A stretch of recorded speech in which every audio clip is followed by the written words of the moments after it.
pagkaing swak sa panlasa ninuman, katulad ng taho. Nervyosin na raw ang mga nagbebenta riyan ng mga sosyal na kape at milk tea. Dahil sa Cagayan de Oro City, tsak maglalaway daw ang lahat sa ibinibenta ritong Giant Taho. Saktong-sakto ngayong tag-ulan. Mula rito sa Cagayan de Oro, IKMJS na yan! Ang Instagrammable na tahong ito na nasa magandang cup, may cup lid at straw pa. Mas sumasarap pa raw kapag nilagyan ng evaporated at condensed milk. Ang heavy gatin na serving, 50 pesos. Perfect for the barkada, promise. Yes. I swear. Kailangan talaga mahalo talaga yung ingredient. So mas ma-feel mo yung sarap pag i-mix mo. Ang Giant Taho, pakulo ni Rico. Yung una, 10 at saka 20 lang yun. Maraming maghanap eh. Wala ba kayong malaki dito? Mas malaki. Ginawa ko yung 12 ounce, 16 ounce at saka 20 ounce. Dating nagtatrabaho sa pabrika ng taho si Rico. Yun nga lang, nagsara ito. Kaya naisipan niyang mangutang ng 500 piso para simulan ang sarili niyang taho business. Sabi ko sa kanya, maghiwalay na lang tayo. Yung inisip ko talaga, gusto ko may trabaho siya araw-araw. Tapos sabi niya sa akin, sige lang bukas maghanap ako ng trabaho. Sa likod lang ng bahay nila mano-manong iniluluto ni Rico ang taho. Pagkatapos itong pakuluan, isinasalin niya sa katsa at saka pipit-pitin sa kahoy para makuha ang katas. Sasakyan ko itong ayaw na ito para mapiga.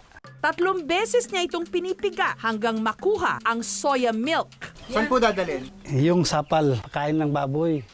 Ang gamit naman niyang cup, binibili pa raw niya sa dessert shop. Mula sa puhunang 500 pesos lang noon, kumikita na si Rico ngayon ng 4 to 5,000 pesos kada araw.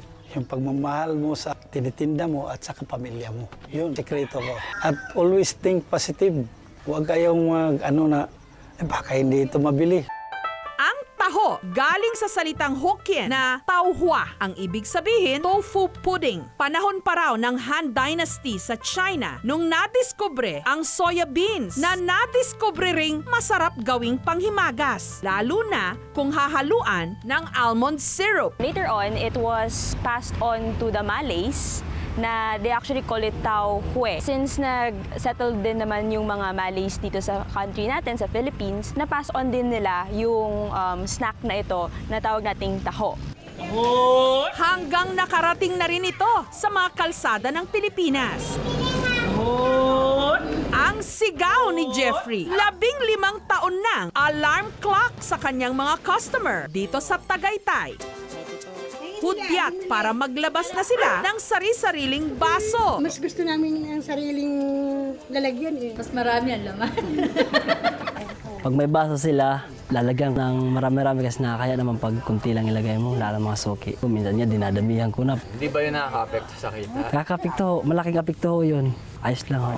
Pakisama araw-araw.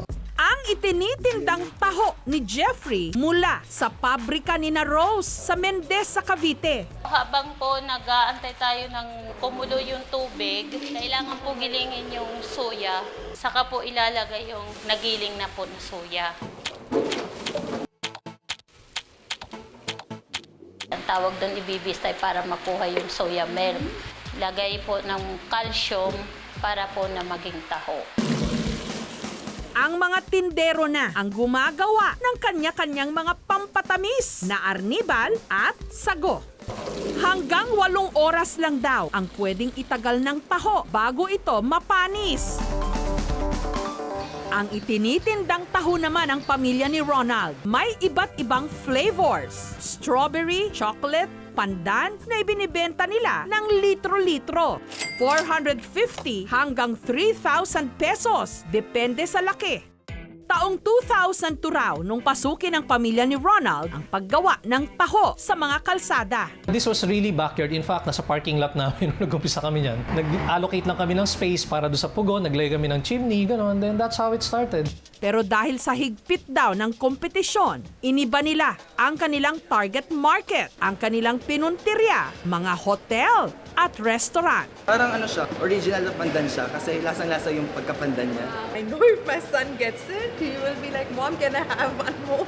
For those who are very active in sports, I recommend this because it's not so sweet. Ang kanilang soybean, imported pa raw mula Canada. They are specifically grown para sa soya products.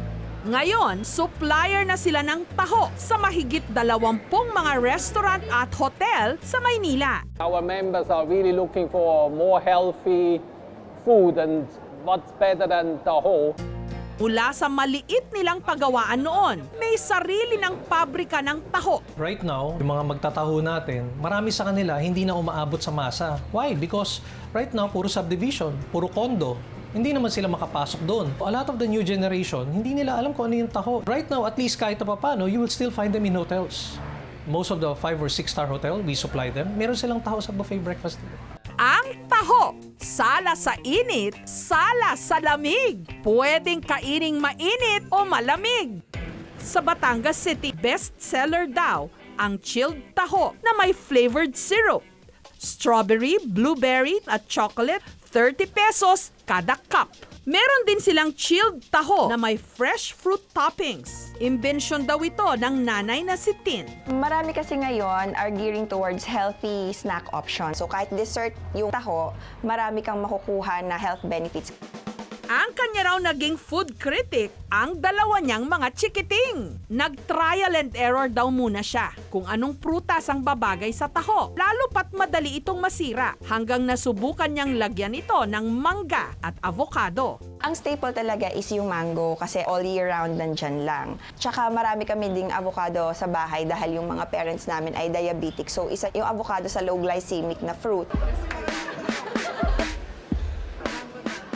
Kakaiba siya, hindi siya yung ordinary na tahong nabibili natin minsan.